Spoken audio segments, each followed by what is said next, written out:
মাইলস্টোনে বিমান দুর্ঘটনায় আরও 2 শিক্ষার্থীর মৃত্যু। সরকারি হিসেবে প্রাণহানি বেড়ে 33, এখনও কয়েকজন আশঙ্কাজনক।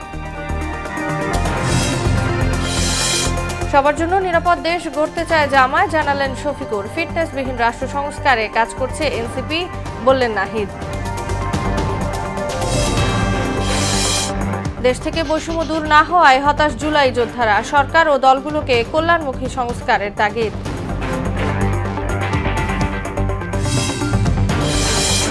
এবং রাজধানী সহ সারা দেশে ফের বাড়ছে ডেঙ্গু, যুক্ত হয়েছে নতুন উপসর্গ। নিয়ন্ত্রণে সচেতন হওয়ার পরামর্শ চিকিৎসকদের।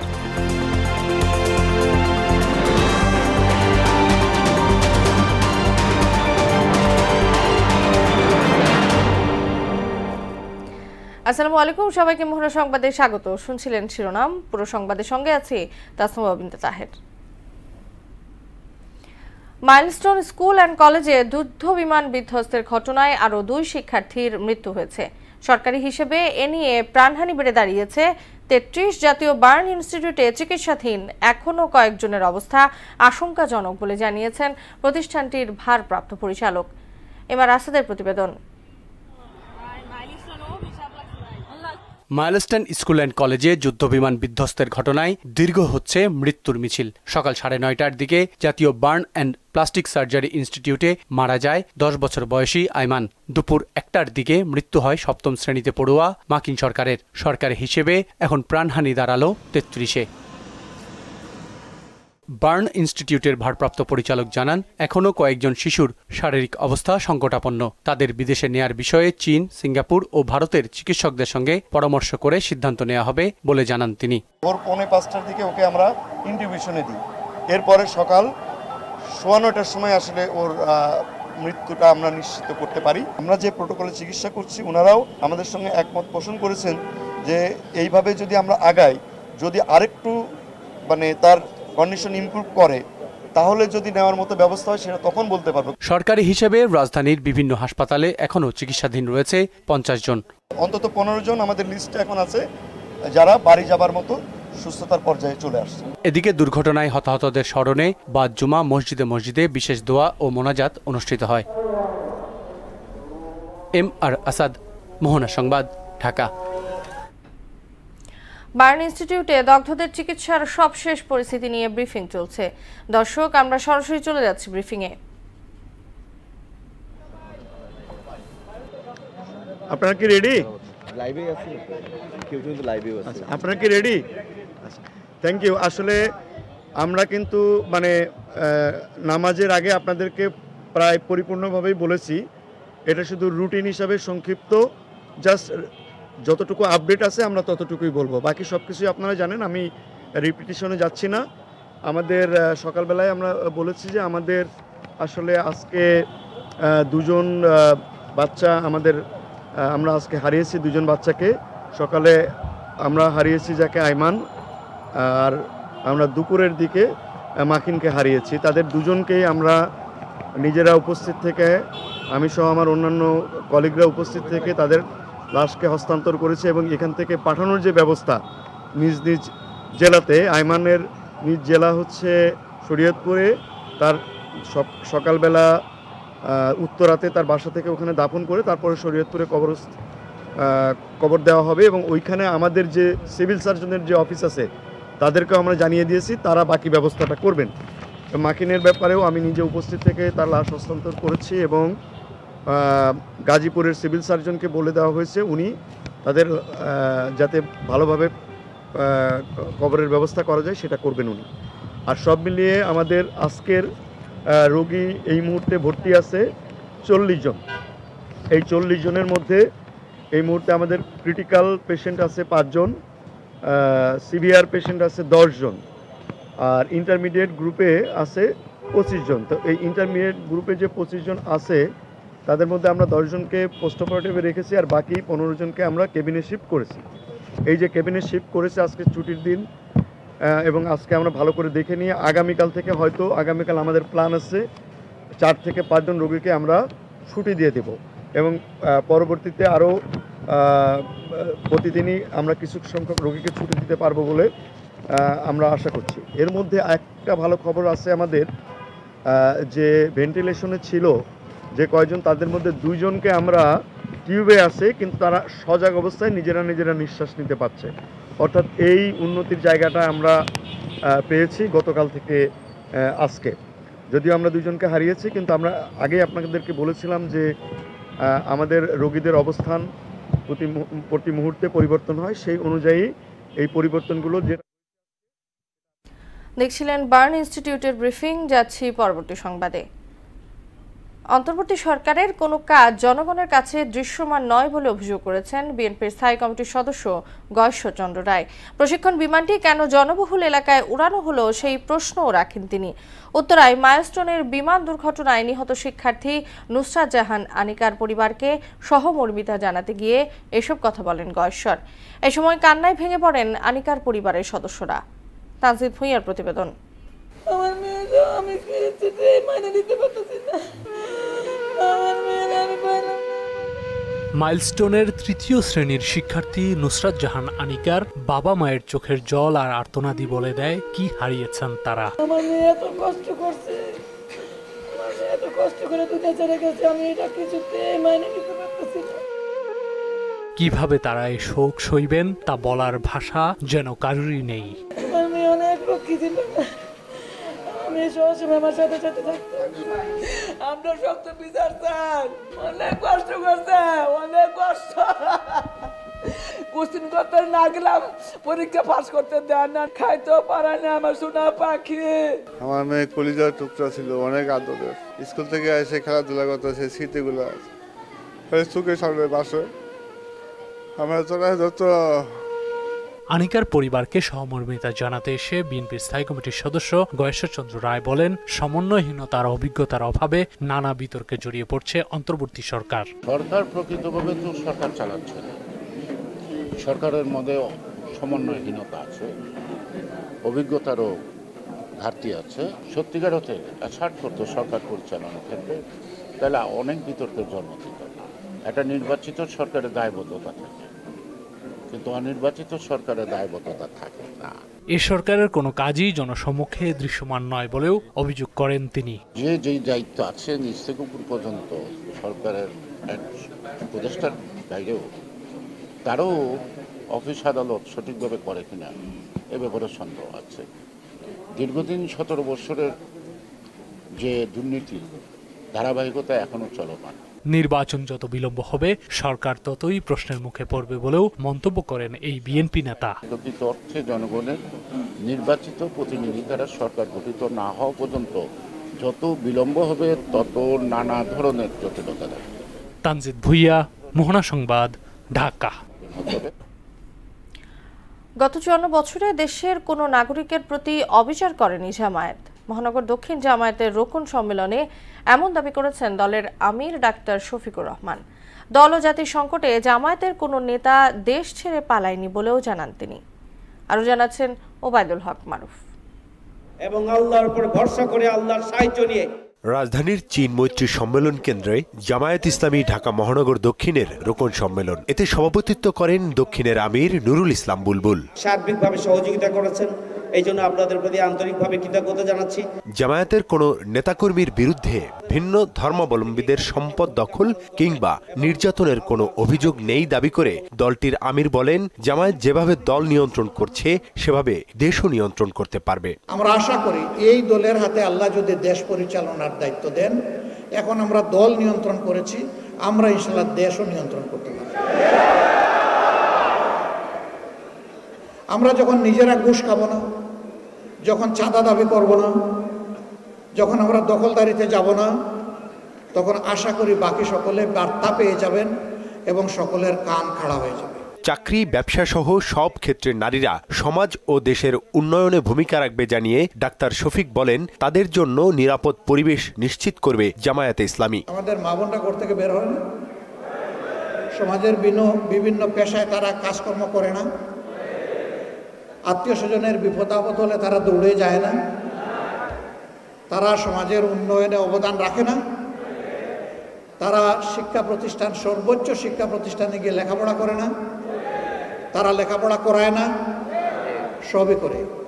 রাসূল করিম সাল্লাল্লাহু আলাইহি সাল্লাম এই সব কিছুর সুযোগ যত সাহাবিয়া ছিলেন, উম্মাহাতুল মুসলিমিন ছিলেন, সবার জন্য খুলে দিয়েছিলেন। মানবতার কল্যাণে ইসলাম ও দেশপ্রেমিক সকলকে সঙ্গে নিয়ে পথ চলতে চান বলেও জানান জামায়াত আমির। আমাদের সমস্ত রাজনীতি হবে মানুষের জন্য, হাতে নিয়ে সমাজ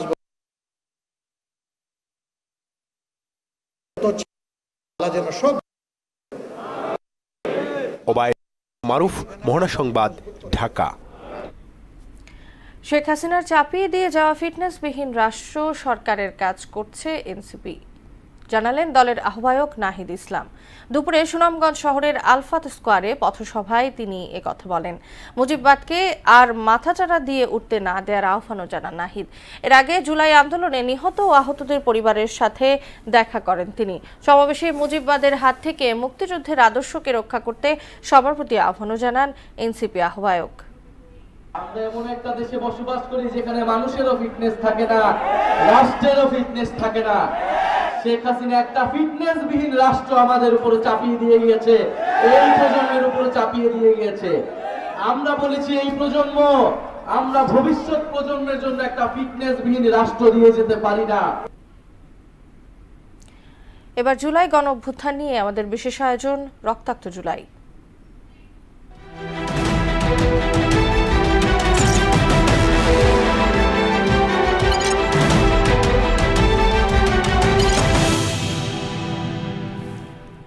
বৈষম্য নিরসনের আন্দোলনে হাসিনা সরকারের পতন হলেও দেশ থেকে বৈষম্য দূর হওয়ার কোনো লক্ষণ দেখছেন না জুলাই যোদ্ধারা। এতে হতাশা জানিয়ে অন্তর্বর্তী সরকার ও রাজনৈতিক দলগুলোকে জনকল্যাণমুখী সংস্কারের তাগিদ দিয়েছেন তারা। অন্যদিকে রাজনৈতিক দল ক্ষমতায় আরোহণের আগেই মৌলিক সংস্কারের পরামর্শ দিয়েছেন সমাজবিজ্ঞানী ও রাজনীতিকরা। রাষ্ট্র সংস্কার নিয়ে উষা ফেরদৌসের 2 পর্ব ধারাবাহিকের প্রথম কেসটি আজ। টানা 16 বছরের শাসনামলে সাংবিধানিক সহ গুরুত্বপূর্ণ সব প্রতিষ্ঠান ধ্বংস করে দিয়েছে আওয়ামী লীগ সরকার। বিশেষ করে নির্বাচন ব্যবস্থা ও এতে নির্লজ্জ হস্তক্ষেপ, জনপ্রশাসন ও আইন শৃঙ্খলা বাহিনীকে দলীয়করণের মতো ঘটনায় মুহাখ্যাপা সাধারণ মানুষ। তাই জুলাই গণ অভ্যুত্থানে শেখ হাসিনার সাম্রাজ্যের পতনের পর দাবি ওঠে রাষ্ট্র সংস্কারের। হাসিনা সরকার যে একটা নিজের স্বেচ্ছাচারী সিস্টেম বানিয়েছিল সেটা ভেঙে ফেলতে, আচ্ছা এটারই একটা সংক্ষিপ্ত শব্দ আমরা ইউজ করতেছি এখন, সেটা হচ্ছে সংস্কার। যে প্রত্যাশার জন্য হয়েছিল আমার মনে হয় আমরা তার 50% এখনো ফিল আপ করতে পারিনি, এখনো এটার অনেক সংস্করণ দরকার। জুলাই যোদ্ধারা বলছেন রাজনৈতিক পট পরিবর্তনের পর নতুন করে স্বৈরতন্ত্রের উত্থান ঠেকাতে রাষ্ট্রের সব প্রতিষ্ঠানকেই ঠেলে সাজাতে হবে। যদিও প্রশাসন চেঞ্জ হয়েছে, ছাত্র বান্ধব হয়েছে, বাট আমাদের যে সব দাবি ছিল তারা সবকটা ফুলফিল আমরা এখনো হয় নাই। অনেকাংশে ভালো হয়েছে আন্দোলনের ফলে পরবর্তী অবস্থায়, কিন্তু মানে দৃশ্যমান অগ্রগতি ওইরকম আমি দেখতে পাই না। সংস্কার একটি চলমান প্রক্রিয়া যা রাতারাতি করা সম্ভব নয়। তবে রাজনৈতিক সরকার ক্ষমতায় আসার আগে দ্রুত কিছু মৌলিক সংস্কার করা প্রয়োজন বলে মনে করেন সমাজবিজ্ঞানীরা। এই সরকার যেহেতু শহীদদের রক্তের বিনিময়ে পাওয়া সরকার, তো সেখানে সংস্কারের একটা আকাঙ্ক্ষা মানুষের মাঝে আছে।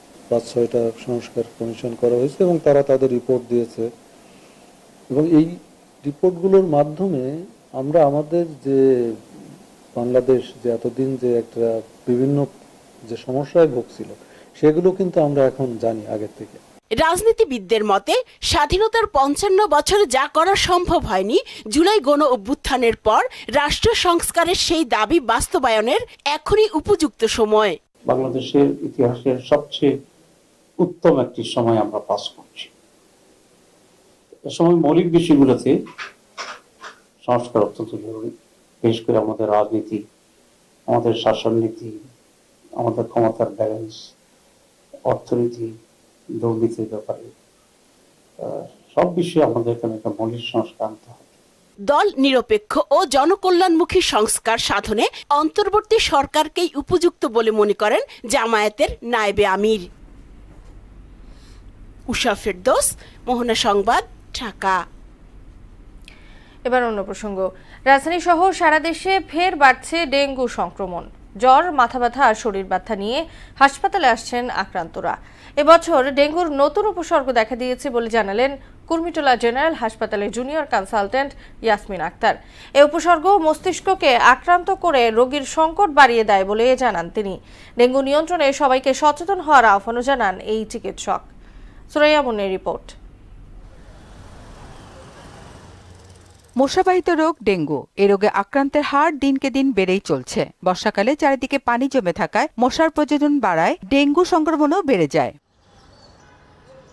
স্বাস্থ্য অধিদপ্তরের হেলথ ইমার্জেন্সি অপারেশন সেন্টার ও কন্ট্রোল রুম থেকে পাঠানো প্রতিবেদনে এবছর ডেঙ্গুতে আক্রান্তের সংখ্যা জানা যায়। এবছর কেবল জুলাইয়ে সারা দেশে আক্রান্ত ৮,০৪৯ জন, হাসপাতালে ভর্তি হয়ে মারা গেছেন ২৭ জন। ২০২৪-এর জানুয়ারি থেকে ৩১ ডিসেম্বর পর্যন্ত মোট আক্রান্তের সংখ্যা ১,০১,২১৪। এ সময় মারা গেছেন ৫৭৫ জন। বর্তমান সময়ে ডেঙ্গুর নতুন ধরন দেখা দিয়েছে প্রচণ্ড মাথা ব্যথা। এই মাথা ব্যথা অনেক সময় স্ট্রোকের পর্যায়ে চলে যাচ্ছে। মশার অত্যাচার থেকে নিস্তার মিলছে না রাজধানীবাসীর। বিভিন্ন এলাকা থেকে নানা উপসর্গ নিয়ে হাসপাতালে ভর্তি হচ্ছেন আক্রান্তরা। রাতে রাতে জ্বর আসে আর মাথা ব্যথা আর খিচুড়ির মতো একটা জ্বর আসে। আমার মাথা ব্যথা, শরীর ব্যথা, জ্বর, একটু খাসা ইয়েও আছে।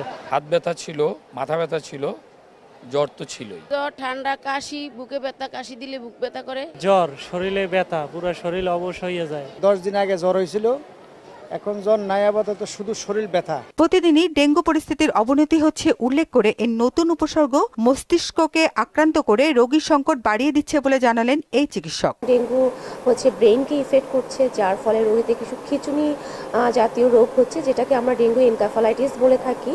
এবং আমরা এরকমও পাচ্ছি যে ডেঙ্গু ভাইরাসটা হার্টেও ইনভলভ করতে পারে। তো এই ধরনের সমস্যা যখন আসলে অ্যারাইজ হয়, তখন আসলে একটু কমপ্লিকেটেড হয়ে যায় সিচুয়েশনটা। ডেঙ্গু প্রতিরোধে মশা নিধনের পাশাপাশি সবাইকে সচেতন হওয়ার আহ্বানও জানান তিনি। আমরা যদি মশাটাকে প্রতিরোধ করতে পারি, মশা কামড়টাকে প্রতিরোধ করতে পারি, তাহলে কিন্তু ডেঙ্গু থেকে প্রতিরোধ করা সম্ভব। সুরাইয়া মুন্নি, মোহনা সংবাদ, ঢাকা। চট্টগ্রাম বন্দরের ট্যারিফ ৩০% পর্যন্ত বাড়ানো হয়েছে, আর কন্টেইনার হ্যান্ডলিং বেড়েছে ১৩%। সকালে চট্টগ্রাম বন্দরের new mooring container terminal NCT পরিদর্শন শেষে কথা জানান নৌ পরিবহন উপদেষ্টা এম শাখাওয়াত হোসেন। তিনি আরও বলেন, দায়িত্ব নেওয়ার পর থেকে এনসিটিতে প্রতিদিন গড়ে ৩,০০০-এর বেশি কন্টেইনার হ্যান্ডলিং হচ্ছে, যা আগের তুলনায় ১৩% বেশি। এতে বন্দরের কার্যক্রমে গতি এসেছে। আগের থেকে অ্যাভারেজ 30% ইনক্রিজ হয়েছে ভলিউম। এটা কিন্তু একটা বড় ধরনের অগ্রগতি। আমরা আশা করব যে এই অগ্রগতিটাকে যারা আগে আসবে তারাও যেন ধরে রাখে। এবং চট্টগ্রাম পোর্ট বাংলাদেশের পোর্ট, চট্টগ্রাম পোর্ট আমাদের সম্পত্তি, এটা আমাদের কাছে থাকবে। যদি কেউ অন্যভাবে প্রোপাগান্ডা করে থাকে, আমি আশা করব যে দেশের স্বার্থে এই ধরনের প্রোপাগান্ডা যেন না করে। চট্টগ্রাম কাস্টম হাউসের সেবাকে আরও দ্রুত, সহজ ও ঝামেলামুক্ত করতে আধুনিক cloud based customs management software আনছে জাতীয় রাজস্ব বোর্ড। সকালে চট্টগ্রাম কাস্টম হাউসে সাংবাদিকদের সাথে মতবিনিময়ে এ তথ্য জানান এনবিআর চেয়ারম্যান আব্দুর রহমান খান। বিশ্বের আধুনিক কাস্টমস ব্যবস্থাপনার আদলে তৈরি এই সফটওয়্যার প্রথমে সীমিত পরিসরে চালু করা হবে। সেবার মান ভালো হলে ধাপে ধাপে দেশ জুড়ে বিস্তৃত করা হবে বলে জানান এনবিআর চেয়ারম্যান। আমরা মডার্ন টেকনোলজি নিয়ে, যেখানে কোনো ডাউন টাইম হবে না, সারাক্ষণ অন থাকবে, এটা ক্লাউড বেসড হবে, সে ধরনের একটা নতুন সফটওয়্যার তৈরি করার উদ্যোগ আমরা নিয়েছি। যখন আমাদের এই কাস্টমস ম্যানেজমেন্টের নতুন সফটওয়্যারটা হয়ে যাবে, কমপ্লিট হয়ে যাবে, তখন আমরা যেটা করব সেটা হচ্ছে পাইলটিং করব, অল্প অল্প জায়গায় চালু করব। শেরপুরের নালিতাবাড়ী উপজেলার নাকুগাঁও সীমান্ত দিয়ে ২১ জন রোহিঙ্গাকে বাংলাদেশে পুশিন করেছে ভারতীয় সীমান্তরক্ষী বাহিনী বিএসএফ। তাদের মধ্যে ৫ জন পুরুষ, ৫ জন নারী ও ১১ জন শিশু রয়েছে। বৃহস্পতিবার গভীর রাতে তাদের বাংলাদেশে ঠেলে দেওয়া হয়। ময়মনসিংহ ব্যাটালিয়ন ৩৯ বিজিবির অধিনায়ক লেফটেন্যান্ট কর্নেল মেহেদি হাসান জানান, তারা ২০১৭ সালে কক্সবাজারের উখিয়া বালুখালী রোহিঙ্গা ক্যাম্প থেকে পালিয়ে ভারতের জম্মু কাশ্মীরে যায়। সেখানে শ্রমিক হিসেবে হোটেল ও বাসাবাড়িতে কাজ করত তারা। গণঅভ্যুত্থান পরবর্তী বাংলাদেশকে পশ্চিমের তাবেদার রাষ্ট্র বানানোর প্রচেষ্টা চলছে বলে অভিযোগ করেছে ইন্তিফাদা বাংলাদেশ। জনগণের প্রবল আপত্তির মুখেও দেশে জাতিসংঘের মানবাধিকার পরিষদের কার্যালয় স্থাপন এরই ধারাবাহিকতা বলেও অভিযোগ করেন সংগঠনটির নেতারা। বারজুমা বায়তুল মোকাররমের উত্তর গেটে আয়োজিত গণমিছিল ও প্রতিবাদ সমাবেশে ভারত আমেরিকার প্রেসক্রিপশনে দেশে হাসিনা রেজিমের মতো জঙ্গি নাটক মঞ্চায়নের অপচেষ্টা চলছে বলেও অভিযোগ করেন তারা। সমাবেশে দেশবিরোধী ষড়যন্ত্রের প্রতিবাদে সবাইকে ঐক্যবদ্ধ হওয়ার আহ্বান জানান বক্তারা। এবার আন্তর্জাতিক। ভারতের রাজস্থানের ঝালাওয়ারে একটি সরকারি স্কুলের ছাদ ধসে অন্তত 7 শিশু নিহত হয়েছে। আহত হয়েছে আরও 28 শিশু। ধ্বংসস্তূপের নিচে এখনও আটকে আছে 40 জন। ভারতীয় সংবাদ মাধ্যম বলছে, মনোহর থানার পিপলদি সরকারি বিদ্যালয়ে সকাল 8:30টার দিকে এই দুর্ঘটনা ঘটে।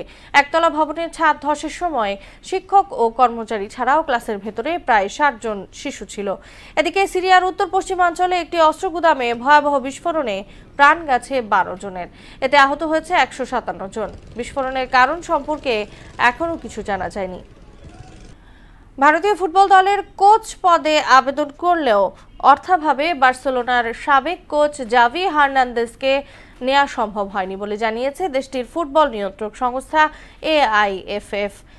এআইএফএফ এর জাতীয় দলের পরিচালক সুব্রতা পালের বরাত দিয়ে বিষয়টি জানিয়েছে টাইমস অফ ইন্ডিয়া। জাভি ছাড়াও রবি ফাউলার, হ্যারি কিউয়েল ও স্টিভ কিনো আবেদন করেন, কিন্তু বিপুল অঙ্কের বেতনের জন্যই কারোর আবেদন গ্রহণ করা হয়নি। ভারতের কোচ হিসেবে খালিদ জামিল, স্টিফেন কনস্ট্যান্টাইন ও স্টেফান তারকোভিচকে বাছাই করা হয়েছে। যদিও এআইএফএফ এর নির্বাহী কমিটির দ্বারাই চূড়ান্তভাবে নির্বাচন করা হবে কে হবেন কোচ।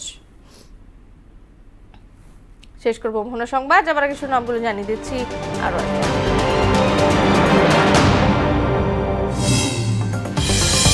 মাইলস্টোনে বিমান দুর্ঘটনায় আরো 2 শিক্ষার্থীর মৃত্যু। সরকারি হিসেবে প্রাণহানি বেড়ে 33, এখনো কয়েকজন আশঙ্কাজনক।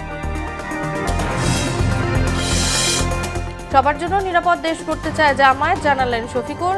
ফিটনেসবিহীন রাষ্ট্র সংস্কারের কাজ করছে এনসিপি, বললেন নাহিদ। দেশ থেকে বৈষম্য দূর না হওয়ায় হতাশ জুলাই যোদ্ধারা। সরকার ও দলগুলোকে কল্যাণমুখী সংস্কারের তাগিদ। এবং রাজধানী সহ সারা দেশে ফের বাড়ছে ডেঙ্গু, যুক্ত হয়েছে নতুন উপসর্গ। নিয়ন্ত্রণে সচেতন হওয়ার পরামর্শ চিকিৎসকদের।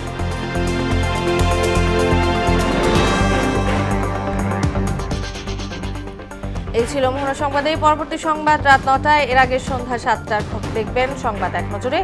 মোহনা সবশেষ খবর জানতে ভিজিট করুন www.mohna.tv। সংবাদ দেখতে পারেন ফেসবুক ও ইউটিউবেও। এতক্ষণ সঙ্গে থাকার জন্য ধন্যবাদ সবাইকে।